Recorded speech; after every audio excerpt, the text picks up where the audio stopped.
Hi, welcome to my YouTube channel. I'm Precious today, and I'm Nigerian. And the purpose of this video is to share my experience as a Nigerian immigrant. Like, I get people asking me, how did you get here? What happened? Blah, blah, blah. And I felt, why not start a YouTube channel? And then I'm posting this video today because it's going to be exactly a year I came to the US. And I felt it's going to be nice to start a YouTube channel. So here we are. Growing up in Nigeria was an awesome experience for me. I feel like I learned a lot from Nigeria. I learned to because the culture here is totally different. And then I learned to be responsible, I guess. I'm the first child of 4 children, and that can be really fun if you know what I'm talking about. And I did my primary education there. I went to high school there. And yeah, I actually went to a Nigerian university before coming here. I went to Bafemi Awolowo University, but I didn't complete my education there because of the whole education strike issue. And yeah, now I'm here in the US to continue my degree in electrical engineering.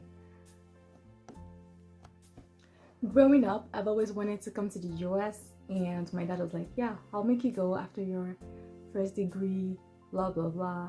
And then yeah, it was crazy because then my school went on several strikes, and then I was like, okay, Precious, you cannot be doing this. So that's when I made my decision to come to the US. And I'm a kind of person who likes to plan out our life. I like to make goals every year. I like to plan how things would go with the help of God, obviously. But then, because I changed location, I had to make new plans, obviously. I had to set new goals because I'm in a different environment, and I need to adjust a lot of things about myself. So here in the US so far, actually I came into the US as a presidential scholar.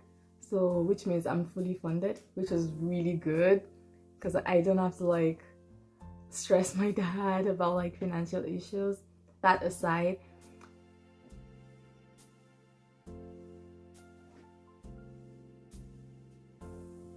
in the US here, I hope to go places, learn about people, because it has a lot of people from around the world.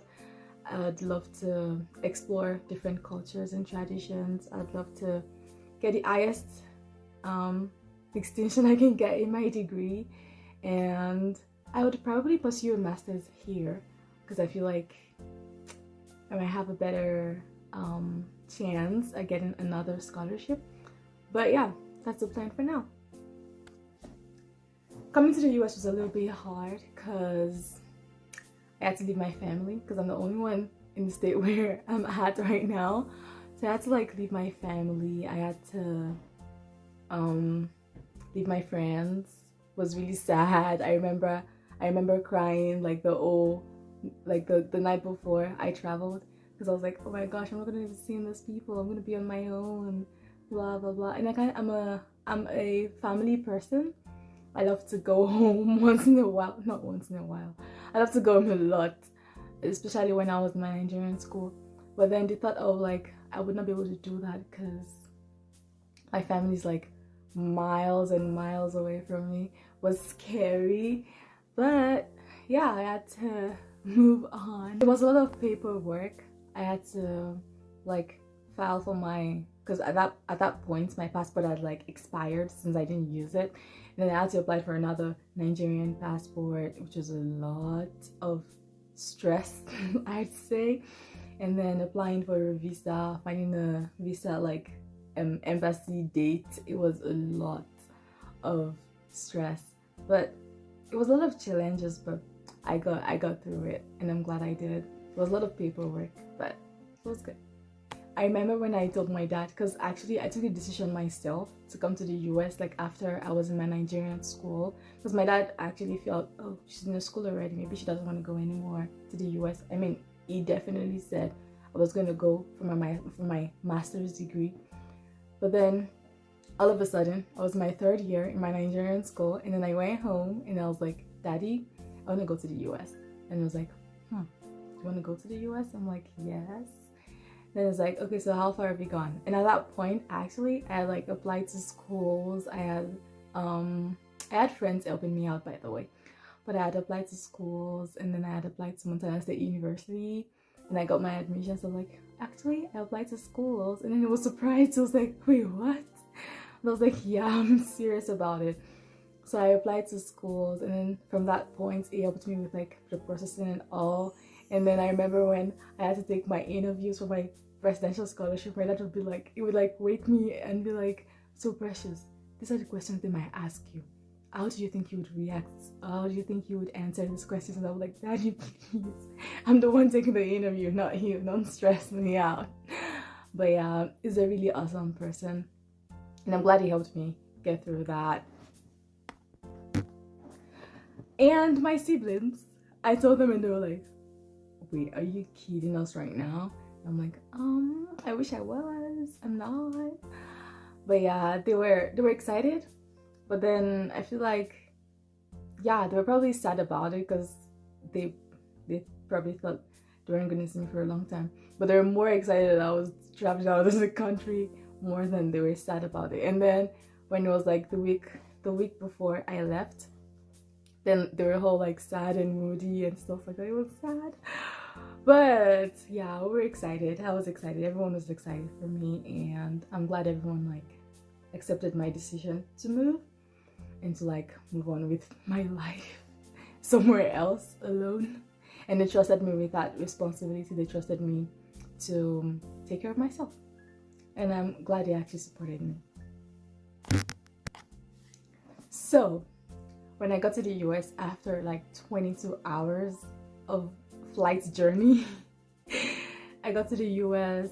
It was like summertime, so I was like, it's not so different. I was like, the weather was kind of okay. It was cold though. I felt like the weather was cold, although they told me it was summer and that it's actually hot. And I was like, it's hot right now. And they're like, yes, it's hot. And I think it was like 67 Fahrenheit at that point. And then that was like cold for me. But right now, I don't think that is cold anymore. But yeah, a lot of things shocked me coming here.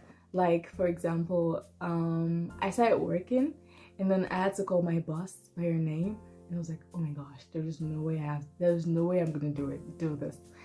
And so my first few weeks, I would be like, hi, can you help me with this? Hello, can you help me with this? That was really funny. It took me a while to like get used to calling her by her first name and then calling my professors by their first names. But I feel like that made me like more close. Like it created like this sort of relationship with them where, you know, because back in Nigeria you'd always call your elders like sir, mom, things like that, and then that made you like seem very far from them. But then I feel like calling them by their first names made me feel like I could go to them for whatever I needed, and then I didn't have to like stress out about, oh, they're gonna feel like I'm disrespecting them or things like that. They just don't care. But yeah, that was one of the major things that actually shocked me. And I feel like every other thing I met here, like the diversity and things like that, I feel like it wasn't really a big deal for me. I feel like I was expecting what I saw. So yeah, and MSU is a white dominated state, so I had to like get used to, yeah, that's why my accent is a little bit different, because I had to get used to talking to them, like, because if I use like my Nigerian accent, it's not gonna work out. To just be like, I can hear you, so I had to like adjust, and it wasn't that tough. I guess I watched enough American movies.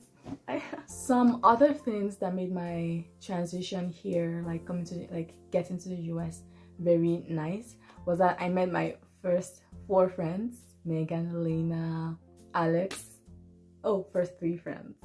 We were 4, so 3 friends. Yeah, they were awesome people. We worked at the same like place, and I love them. If you guys are watching the video, I love you guys, just so you know. Yeah, And I also met my roommate. My roommate is a great person. Evie is awesome. She made my settling down like really nice and smooth, because like I didn't have to deal with roommate issues. She was like really awesome and kind and nice, and she was always there when I needed help, which I actually appreciate. So yeah, those are like significant moments I can like think of when I first got here. Oh yeah, in the Nigerian community, oh my god, they're awesome.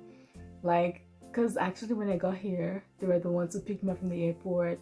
They like took care of me for the first 2 weeks before I started to like settle down and move to my dorm.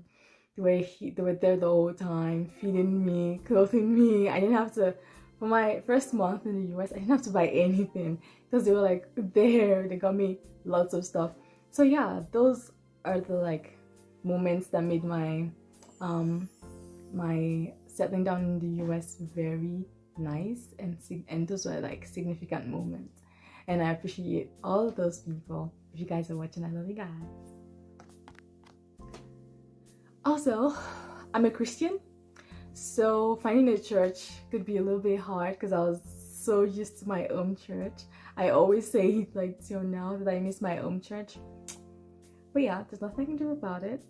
So I had to like find a church, and I started going to one of the churches close by, because the Nigerians, like most of the Nigerians that I knew actually went to that church.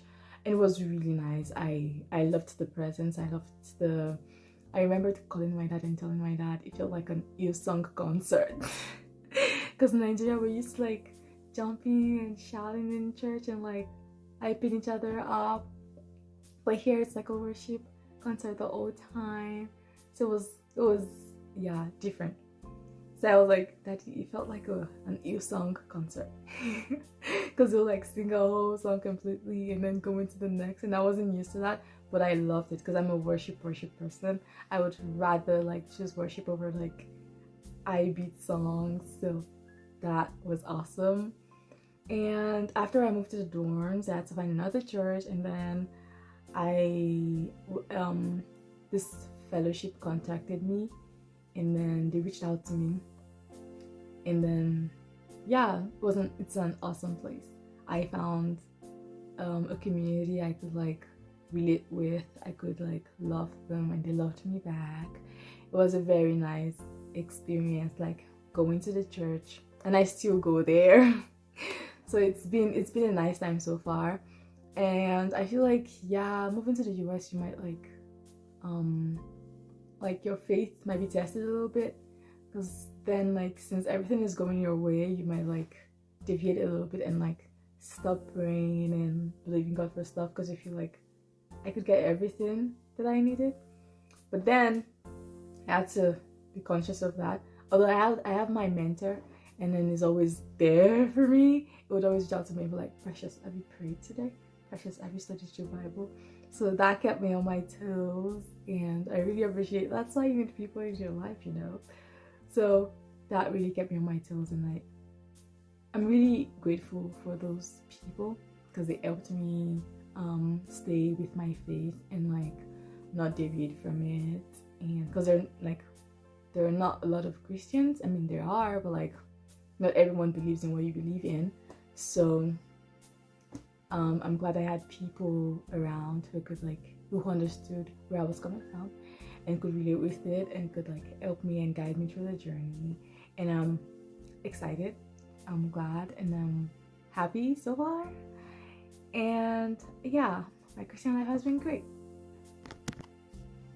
I remember I would always like tell myself, because everything was just going smoothly and very smoothly, and I feel like at some point, actually, to be sincere, I didn't like pray as often as I would, and then just randomly during the day I would be like, Precious, he brought you here, you should not like leave him, like I mean, you cannot forsake God, but like you should not like act like he wasn't a part of all of this. So I kept telling myself, Precious, God brought you here, and you should not leave him now, because he just started something, and he has to be there to get you through it. So yeah, that has helped me constantly reminding myself about that has helped me to stay with my faith. So yeah, this video might seem like a lot of information. I don't think it's a lot of information though. But yeah, it was just about my journey as a Nigerian immigrant, like the first part of my what am I saying?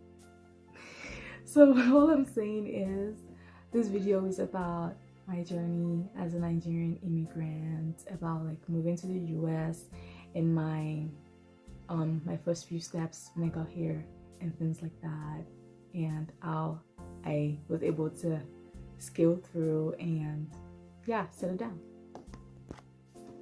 Thank you for watching. Thank you so far for those guys who have subscribed. If you have not, please like, comment, subscribe.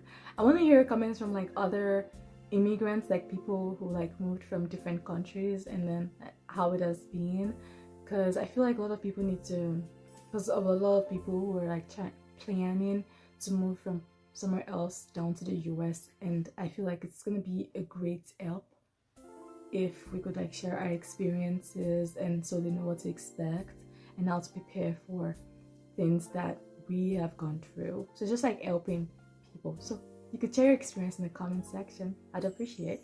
And please don't forget to like, comment, and subscribe. Share it to people if you wanna. You could also follow me on Instagram. It's Olatoday_precious. It's gonna be below this video. You should be seeing it right now if I did it correctly. For my next video, I'm going to be talking about my first impressions of the US. I know I talked about how the culture shock and how I had to call people by their first names, but then I'm going to be sharing my first impressions of the US as a Nigerian immigrant. So coming from my perspective, I'm going to be sharing that. So stay tuned, subscribe so you could know when my video drops. Thank you. Have a good day.